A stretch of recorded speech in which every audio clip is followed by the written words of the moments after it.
As you're planning your retirement, some of the best tips that you can get are from professionals like a financial planner, an attorney, and an accountant. Yet, some of the best advice you can actually get from those that have already retired and they're enjoying their time off. That's exactly what I have for you.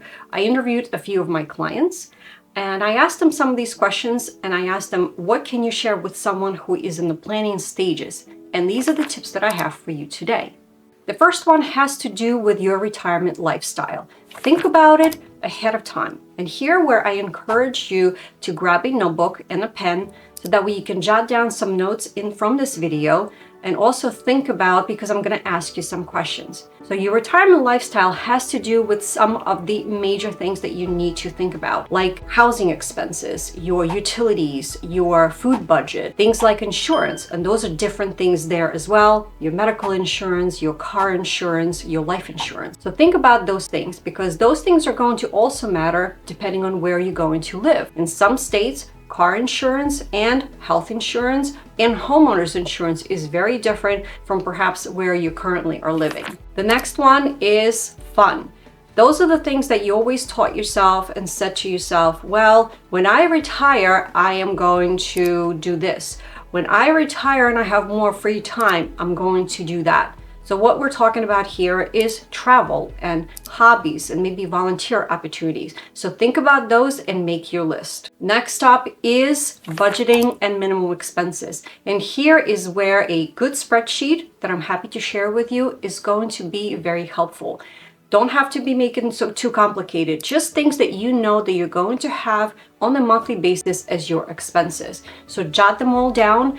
Tally them up, kind of figure out what your average is, and ask yourself, am I comfortable with those numbers, or do I need to rework them and try and figure things out? Next up, let's talk about making plans and goals. And this is where, again, your notebook is going to come in handy. The worst thing that you can do is just kind of say to yourself, you know what, I'm just going to figure things out as I go, and then I'll just figure things out later.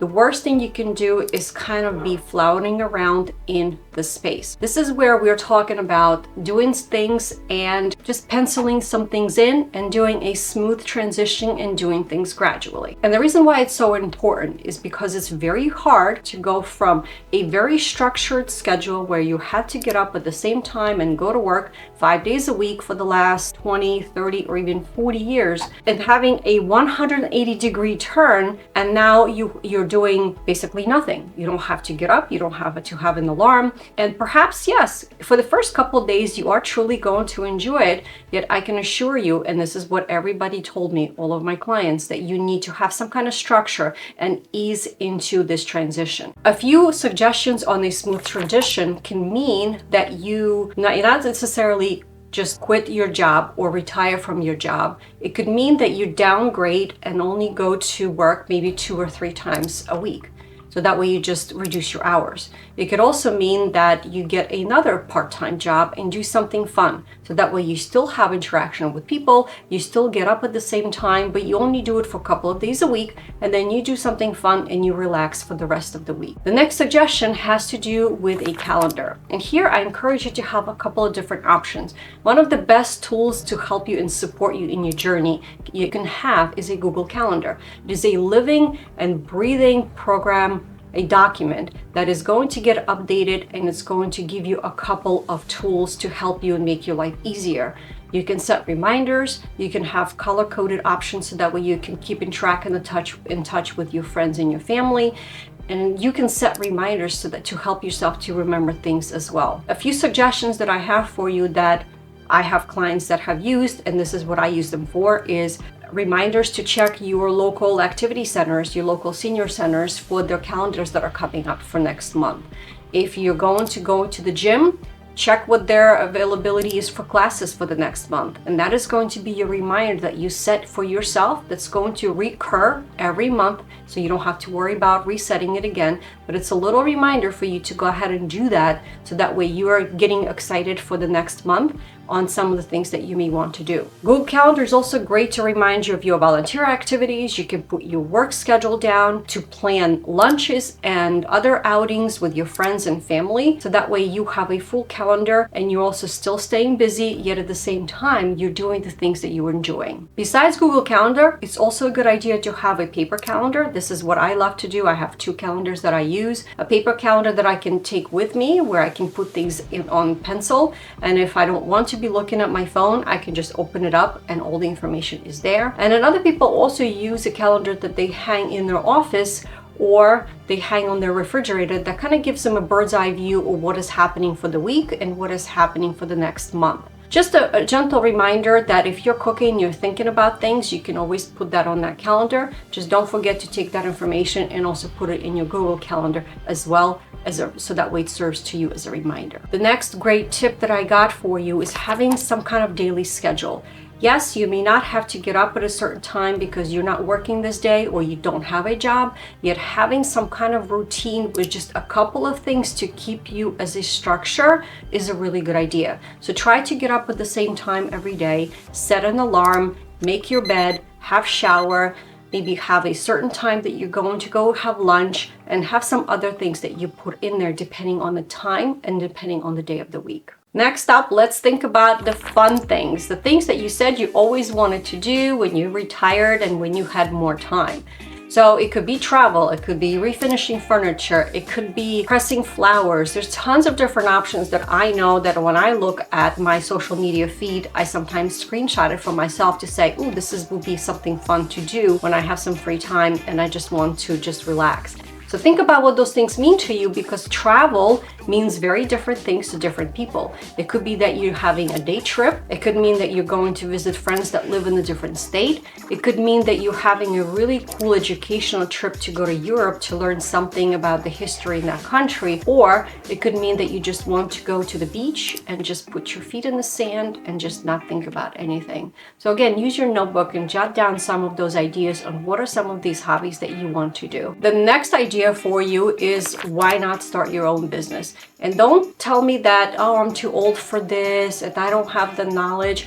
I think that starting a business when you're in your 50s, 60s, even 70s is the most amazing thing that you can do. Think about it. You had all this life experience that you have already brought with you. You have tons of lessons. You have the maturity. You have the confidence in yourself. You have the experience. And if you don't, you know where to go and ask for that information. So being in your golden years is a great opportunity. 2 perfect examples I have for you is Martha Stewart, who started her company when she was in her 50s, and I think now she's in her late 70s, and she has no motivation or reason to slow down. And the second one is Colonel Sanders, your KFC restaurants. He started his company when he was in his 60s, and he truly enjoyed it. So think about what you can do. And I can tell you that with the technology that we have today, you can have any business up and running in the matter of hours. You have camera, maybe you need your cell phone, you can get a free website, you name it, it's there right there at your fingertips. Next, think about what you are passionate about. Perhaps you had a really great career and you want to mentor someone in that same field because you want to give back. You're passionate about teaching. So think about that. Perhaps it's volunteering, perhaps it's mentoring, perhaps it's maybe learning a new skill. So jot this movie down because I really think that you will enjoy it. It's one of my favorites. It's called The Intern, and it starts with the one and only Robert De Niro. So he plays a retired widower executive in his 70s, and he decides that he's going to become an intern with a fashion website. Can you imagine Robert De Niro? So it's really, really cool. So what happens is he connects and gets to work with 20-something guys and gals, and the whole movie is about their interactions. It's a comedy. It's really fun to watch, and it's very interesting to see the interactions of different generations where he teaches them quite a few valuable lessons. And guess what? The 20-somethings also teach him quite a few valuable lessons. So make sure you put that in your queue to watch, as it's a really, really great movie, and I think it's going to give you ideas and the inspiration as well. The next tip, not many professionals are mentioning that I hear nowadays, yet it's critically important, and this is what some of my clients also mentioned, is thinking about your home. Your home also is one of the biggest investments that many of us make, and your home also has a big part of the equity, which is part of your retirement nest egg that you should definitely consider. What I encourage you to do is think about your home where you're at right now, if it's going to be a best place for you to spend your golden years. So when you think back, if you've been in your home for 20, 30, 40 years, I'm sure that it was the right move when you were starting your career and maybe you were starting your family and you wanted to have a really nice home with a large yard for your dog and your kids to run around, and you wanted to have basement for storage and maybe for your hobbies and crafts. Yet now, as you have gone through your life journey and you are getting ready to retire, is that home still the right fit for you? And I want you to think about your health. Are those steps getting to be too much to go back up and down, to go upstairs to your bedroom, or to go to the basement to your laundry? Is the yard now too big for you to maintain and take care of? Think about the square footage as well. Is it more than 1 stories? Is it too big to just take care of? So all of those things are part of your decision-making process. Health consideration is as well. Just as I mentioned to you before, think about where you think you're going to be in the next 5 to 10 years.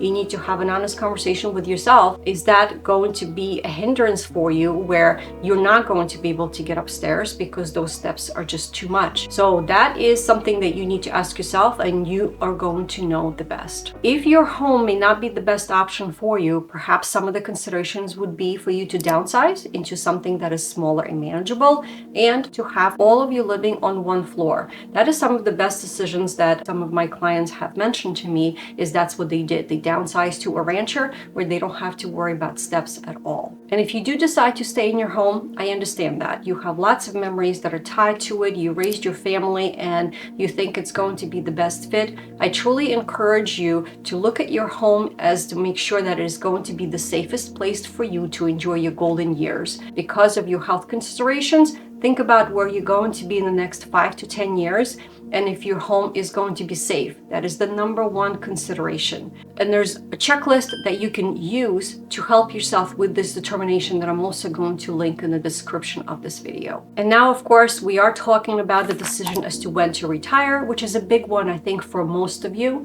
Is, should I do it earlier? Should I wait until my normal retirement age, or should I wait until a little bit older to retire?